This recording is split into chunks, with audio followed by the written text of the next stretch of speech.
সরকারকে সিদ্ধান্ত নিতে হয়। সরকার হয়তো চায় 100% সিদ্ধান্তই রাজনৈতিক কনসেনসাসের ভিতর দিয়ে আসুক, 90% এসছে, 10% আসেনি। সেখানে সরকারের একটা দায়িত্ব আছে, একটা কর্তৃত্ব আছে। সরকার এই দুই জায়গা থেকে একটা সিদ্ধান্ত নেবে, এবং সেই সিদ্ধান্ত নেওয়ার আগে সরকার একটা সময় দিয়েছে তো, যে আপনারা 7 দিনের মধ্যে বসেন। তো তারা যেহেতু বসেননি, সেহেতু সরকার একটা সিদ্ধান্ত নেবে। আমি তো কাউকে বলতে শুনিনি যে সরকার সিদ্ধান্ত নিতে পারবে না। শুনতাম যে সরকার সিদ্ধান্ত নিতে পারবে না, তারপরেও সরকার সিদ্ধান্ত নিচ্ছে, তাহলে তখন আপনি এই কথাটা বলতে পারতেন যে আমরা আরোপ করছি, তা তো না।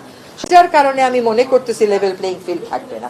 সেরকম যদি কেউ দেখাতে পারে যে আমার সুস্পষ্ট অভিযোগ হচ্ছে এইটা, এই কারণে লেভেল প্লেইং ফিল্ড হবে না, আমরা সেখানেও ব্যবস্থা গ্রহণ করব। লেভেল প্লেইং ফিল্ড ক্রিয়েট যাতে করতে পারে ইসি, সেজন্য ইসিকে যত রকমের সহযোগিতা করা যায় আমরা সেই সহযোগিতাটুকু করব। মনে হয় যে আমি যদি 16 বছর দেশটাকে শাসন করে থাকি, নির্বাচিত অনির্বাচিত উভয় প্রকারে, একটা যে স্টেক এখানে নানান জায়গায় তৈরি করা হয়েছে, সেই স্টেকের সাহায্য নিয়ে কিছু অস্থিরতা হয়তো সৃষ্টির চেষ্টা করবে, কিন্তু আমি দেশবাসীকে বলবো যে এটা নিয়ে আপনারা আতঙ্কিত হবেন না। আমরা সজাগ আছি, সতর্ক আছি এবং সচেষ্ট আছি। আমরা চেষ্টা করব আমাদের সাধ্য মতন টুকুন করে একটা সুষ্ঠু এবং শান্তিপূর্ণ নির্বাচন উপহার দিতে। যেটা ঘটানোর চেষ্টা করা হবে তার সবই ঘটবে এমন তো কোনো কথা নেই। হ্যাঁ, সো আমরা সতর্ক থাকবো। আশা করি আমরা সুষ্ঠু এবং শান্তিপূর্ণ একটা নির্বাচন উপহার দিতে পারবো।